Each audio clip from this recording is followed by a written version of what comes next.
আজকের ভিডিওতে আপনি দেখতে চলেছেন এক সাধারণ মানুষের অসাধারণ এক কাহিনী।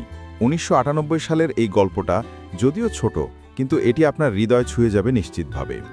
সরল অথচ গভীর এই গল্প আমাদের জীবনের বাস্তবতাকে যেন একেবারে আয়নার মতো প্রতিফলিত করে। এই মুভিটা দেখে ভালো লাগেনি এমন মানুষ খুঁজে পাওয়া সত্যিই কঠিন, তাই শেষ পর্যন্ত ভিডিওটা দেখার অনুরোধ থাকলো। জীবন সম্পর্কে অনেক কিছু শিখতে পারবেন, সেটাই আশা করি। গল্পের শুরুতে আমরা দেখি জাং উন নামে এক মানুষকে, প্রাণবন্ত, হাসি খুশি আর খুবই মজার স্বভাবের। সে একটি ছোট ফটো স্টুডিও চালায়, আর সেটাই তার জীবিকার মূল ভরসা। প্রতিদিন সকালে ঘুম থেকে উঠে স্টুডিওতে আসে, সারাদিন কাজ করে আর রাতে বাড়ি ফিরে যায়। তারপর বাবার সঙ্গে মিলে রান্নাবান্না করে খায়।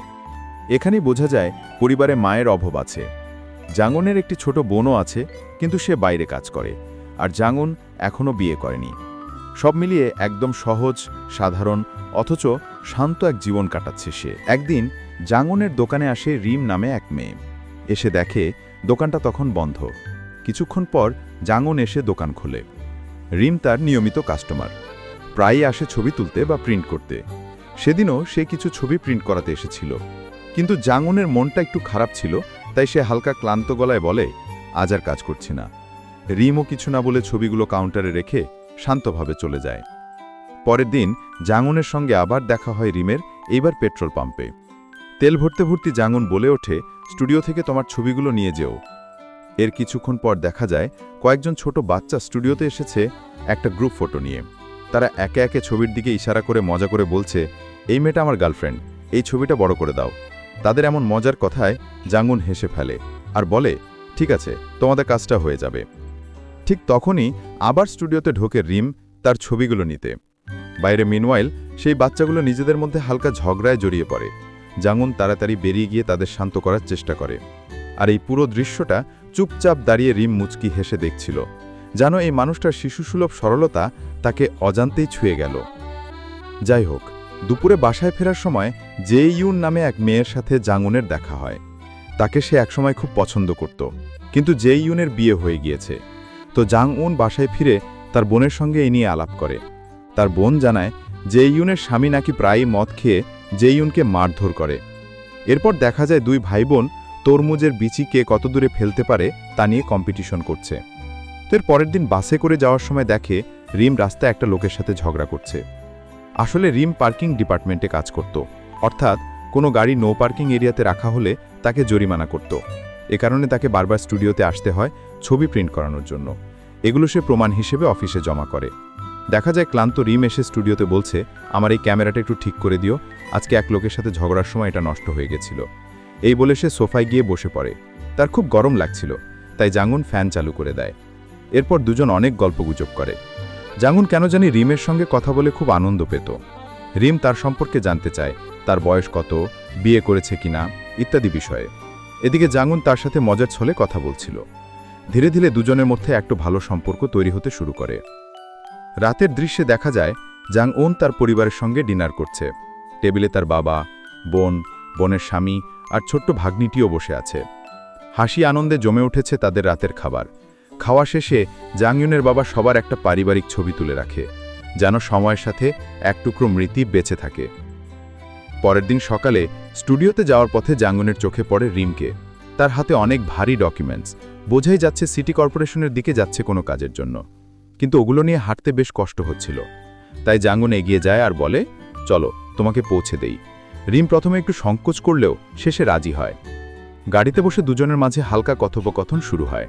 হঠাৎ জাংউন মজা করে জিজ্ঞেস করে, তোমার বয়ফ্রেন্ড কি করে? রিম হেসে বলে, আমার কোনো বয়ফ্রেন্ড নেই, এসব প্রেম আমার দ্বারা হয় না। কথাটা শুনে জাংউন মুচকি হাসে। কিছুক্ষণ পর রিমকে জায়গা মতো নামিয়ে দিয়ে সে আবার নিজের স্টুডিওর দিকে ফিরে যায়।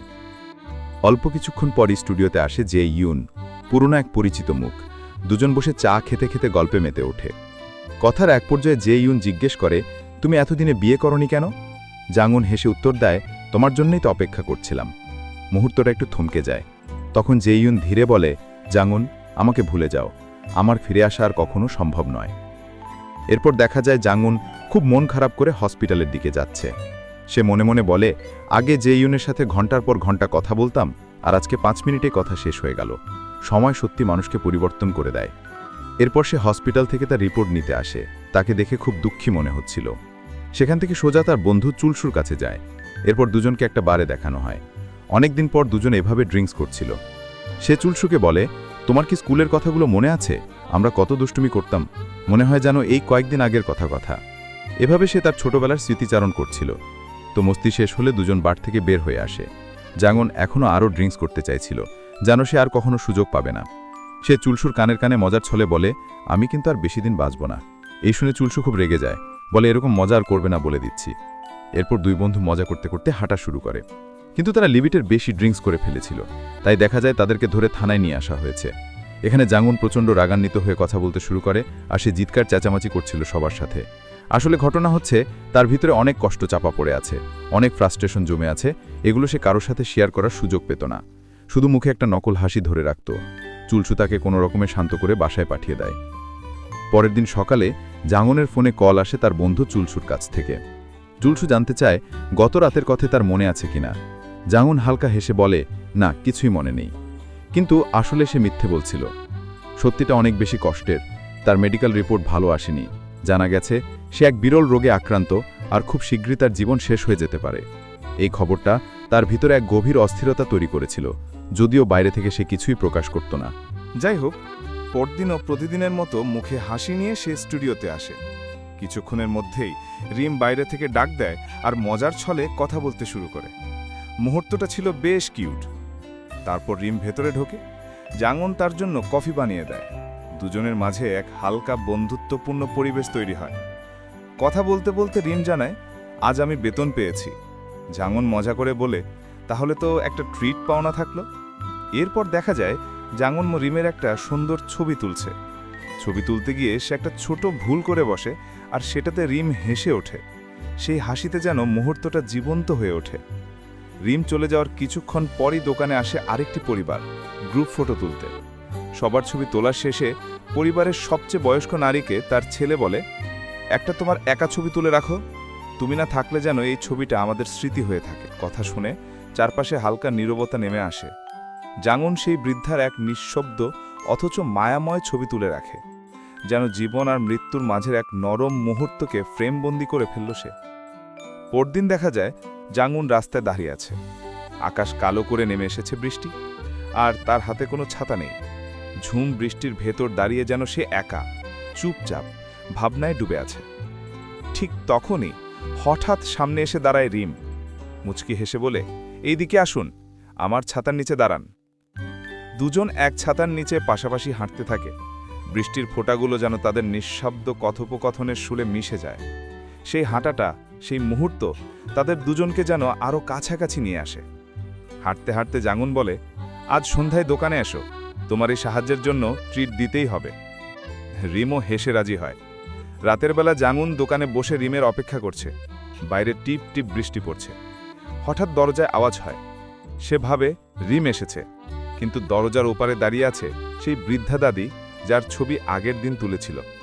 দাদি হালকা হাসি দিয়ে বলে, বাবা, আমার আগের ছবিটা তেমন ভালো আসেনি, ভাবলাম শেষ ছবিটা একটু সুন্দর করে তুলি, তাই আজ একটু ভালো করে সাজুগুজু করে এলাম। দাদির কথায় জাঙ্গনের মুখে এক মিশ্র হাসি ফুটে ওঠে। সে দাদির ছবি আবার তোলে, এবার অনেক যত্ন নিয়ে, অনেক মন দিয়ে, আর ছবির জন্য কোনো টাকা নেয় না। এরপর আবার রিমের জন্য অপেক্ষা করতে থাকে, কিন্তু বাইরে তখন মুষলধারে বৃষ্টি। ঘড়ির কাঁটা পেরিয়ে যায়, তবু রিম আসে না। শেষে জাঙ্গন নিঃশব্দে দোকান বন্ধ করে বাড়ি ফিরে আসে, শুয়ে পড়ে। কিন্তু একা একা ঘুমাতে তার অদ্ভুত অস্বস্তি লাগে। শেষমেশ উঠে গিয়ে বাবার পাশে গিয়ে শুয়ে পড়ে, হয়তো কিছুটা নিরাপত্তা খুঁজে পেতে। এরপর দিন রিম আসে তার সাথে দেখা করতে। সে বলে, গতকাল না সাথে কি তুমি রাগ করেছ? জাঙ্গন বলে, একদমই না, কিন্তু আসো না কেন? রিম বলে, এমনি আসেনি, কেন জানি মন টানছিল না। এই বলে সে চলে যায়, আর জাঙ্গন তার দিকে তাকিয়ে থাকে। দুজন দুজনকে কিছু একটা বলতে চাইছিল, কিন্তু বলতে পারেনি। এরপর দেখা যায় জাঙ্গন তার স্কুলের বন্ধুদের সাথে গেট টুগেদার পার্টি করছে। বন্ধুরা মিলে খুব আনন্দ করে, আর এখানে জাঙ্গন খুব খুশি ছিল।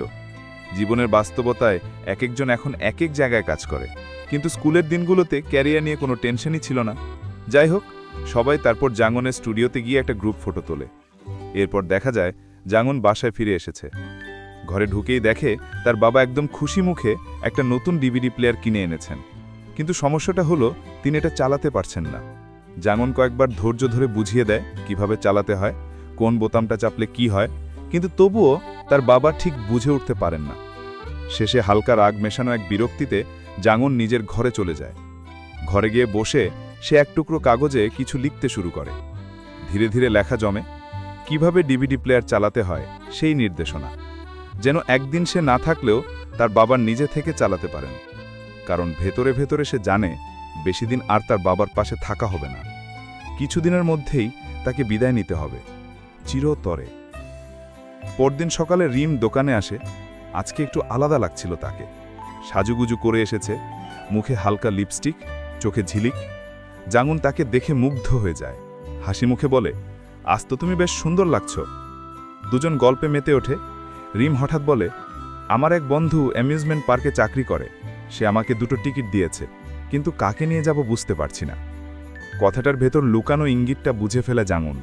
রিম আসলে ঘুরিয়ে পেঁচিয়ে তাকে একসাথে যাওয়ার প্রস্তাব দিচ্ছে, আর তার মুখে ফুটে ওঠে সেই পরিচিত নরম হাসি। দেখা যায় দুজন অ্যামিউজমেন্ট পার্কের রাইডে চড়ে বেশ আনন্দ করছে। এরপর রিম তাদের জন্য আইসক্রিম আর ড্রিঙ্কস নিয়ে আসে। রিম প্রথমে একটা ড্রিঙ্কস খুলে সেটা জাঙ্গনের দিকে এগিয়ে দেয়। এতে জাঙ্গন একদম নীরব হয়ে যায়। এই ছোট্ট আচরণটা তার মন ছুঁয়ে গিয়েছিল। সে তাকে ধন্যবাদ জানায়। এরপর দুজন খোলা মাঠে দৌড়তে শুরু করে। সুন্দর এই মুহূর্তগুলো দুজনেই খুব এনজয় করছিল। এভাবে তারা এই দিনটা সুন্দরভাবে কাটিয়ে বাসার দিকে রওনা হয়। জাঙ্গন তাকে একটা ভূতের গল্প শোনায়। যখন সে মিলিটারি সার্ভিসে ছিল তখন এই ঘটনাটা তার সাথে ঘটেছিল। কিন্তু এটা শুনে রিম অনেক হাসে। এরপর দেখা যায় জাঙ্গনের স্টুডিওর মেশিনটা কিভাবে চালাতে হয় সেটা নোট আকারে লিখে রাখছে, যাতে সে মৃত্যুবরণ করলে তার পরিবারের লোকজন এটা ব্যবহার করতে পারে। এসব লিখতে লিখতে তার মনটা ভীষণ খারাপ হয়ে যায়। তাই দ্রুত বাসায় এসে শুয়ে পড়ে আর অঝরে কান্না করতে থাকে। এদিকে রিমও ঘুমানোর লাগে তার ব্যাপারেই ভাবছিল। সে নিজেও বুঝতে পারছিল যে জাঙ্গনকে সে পছন্দ করে ফেলেছে। কিন্তু এর পরদিন জাঙ্গনের শারীরিক অবস্থা খারাপ হয়ে যায়, তাই তাকে হসপিটালে নিয়ে যাওয়া হয়। এদিকে রিমের মনটাও প্রচণ্ড খারাপ ছিল, কারণ তাকে কিছুদিনের মধ্যে ট্রান্সফার করা হবে। তাই সে দ্রুত জাঙ্গনের দোকানে আসে দেখা করতে, কিন্তু দোকানটা বন্ধ দেখে সে চলে যায়। এরপর সে একটা লিখে আর সেটা দোকানের ভেতরে ফেলে দিয়ে যায়। এরপর সে দেখা যায় জাঙ্গনের জন্য সেখানেই অপেক্ষা করছে। কিন্তু অনেক দিন হয়ে গেলেও দোকানটা সে খুলতে আসে না। এদিকে রিমও জানত না সে খুব অসুস্থ হয়ে হসপিটালে ভর্তি আছে।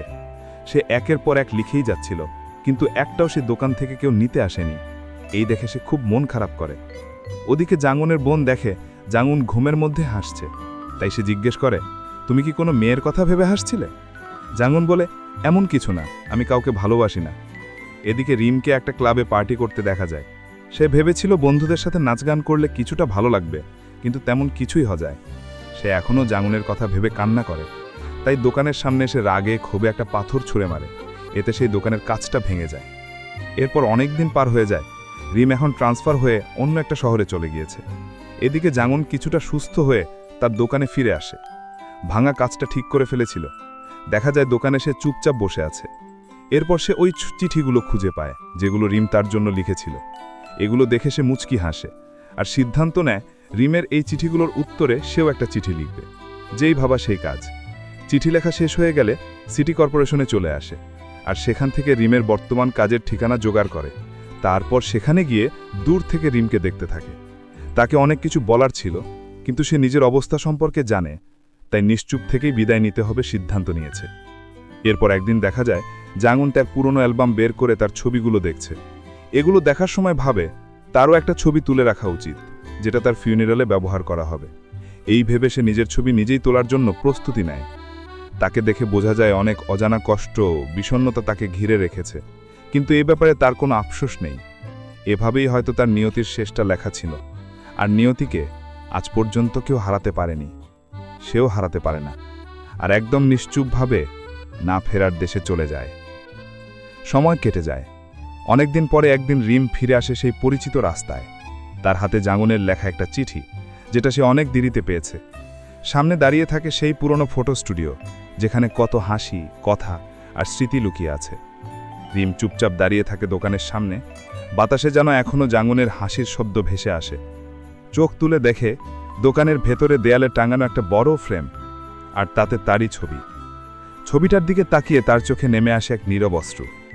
এরপর পর্দায় শোনা যায় জাঙ্গনের লেখা সেই শেষ চিঠির শব্দ।